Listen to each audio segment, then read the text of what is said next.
هناك تساؤلات مشروعة في الشيء اللي وقع في السبت، ليلة الهروب الكبير. واحد الملاحظات اللي ربما قليل منكم اللي لاحظها: فين هما أفارقة جنوب الصحراء؟ ما كاينينش. يعني داروا بحال داك المش في ليلة العيد. العيد عندهم يعني هجوم جماعي، ما كاينينش. واش كانوا كيتوقفوا كيخليو غير المغاربة؟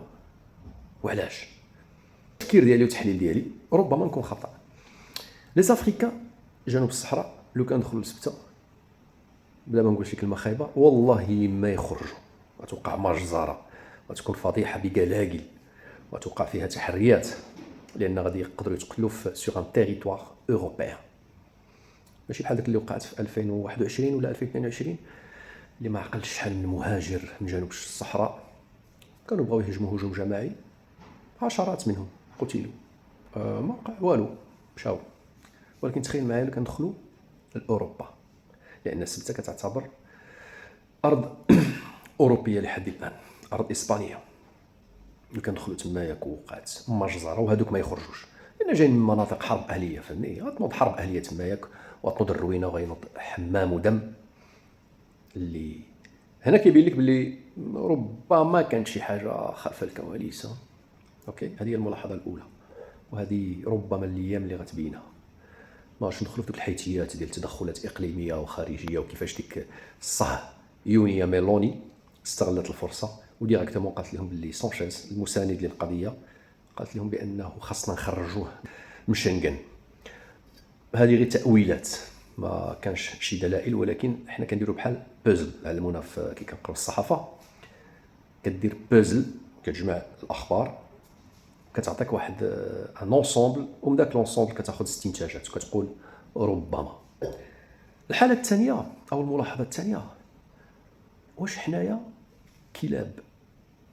هذا سؤال، هذا سي با ان كونستا. نحن لا، كنقول لك واش حنايا كلاب؟ علاش؟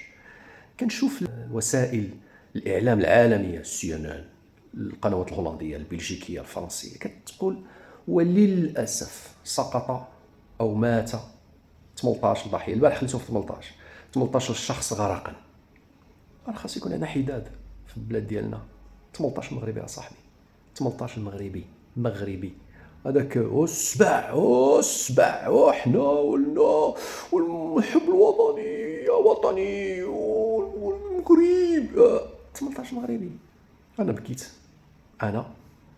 بكيت انا بدوك المناظر. وسبحان الله كتلقى هاد الناس اللي كيبغيو ولادهم، كيحماقوا على ولاد بلادهم والبنات بلادهم، وكتلقى داك اللي عنده فقط حب مزور، حب دوباميني، حب ديال الفوت، حب الكسكس، كيمشي للمغرب كسكسو دلاح، الحوامض، كيعجبوني الحوامض. كتلقى هذاك يموتوا قدامه الاف، يصنفوا. كتجي الحمله باش يثبت لراسو بانه كيبغي البلاد وكيحماق على بلادو. شنو كيدير؟ كيجي الله قدر الله شي زلزال، كيصيفط ديكوفيرتور، كنبغيو ولادنا. ماشي هذاك هو الحب. الحب هو هذا، تهضر على هذا. الحب هو انك تتكلم على الناس اللي ما يتكلم عليهم حتى واحد، اللي كلشي نساهم، هذوك كتفكرهم كتكلم عليهم. هذه الملاحظه الثانيه، ولكن ما تفاجئناش لان الاعلام ديالنا هكا داير، اون ني با امبورطون. الملاحظه الثالثه ان الا كانت شي حاجه، الا بغينا نقولوا شي خطه، نفترض بانها كانت شي خطه ولا من جانب ما، فما درسوش الوضع كما يجب، لان اغلبيه الصور الصادمه جات من عند الجاليه.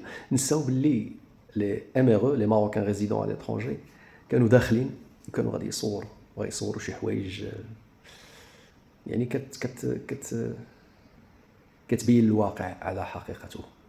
كيفاش ان سورتو انا داك، المهم داك السيد صاحب الاعاقه، ديك الام اللي كترضع الرضيع، هذيك سيت طابلو يا صاحبي، طابلو ملحمي. داك الشيء اللي وقع طابلو، عرفتي طابلو ديال بحال ديال غيرنيكا ديال بيكاسو. عرفتي دوك لي طابلو اللي كتلقاهم ديال القرن الثامن عشر ولا السابع عشر، كتلقى فيها الحرب والهراج كترضع الرضيع ديالها، صاحب احتياجات خاصه غادي كيعرج هارب، بحال اللي هاربين من يوم الحشر، هاربين من، بلا ما نقولوا شي كلمات اللي ربما تجرح البعض. مي شكرا للاعلام المستقل واللي كيتجسد في الصوره اللي كينقلها الشخص لمضة، الشخص مجهول كينقل لك صوره وكتشوف الحقيقه كما يجب ان ترى، سون فيلتر، بدون مكياج.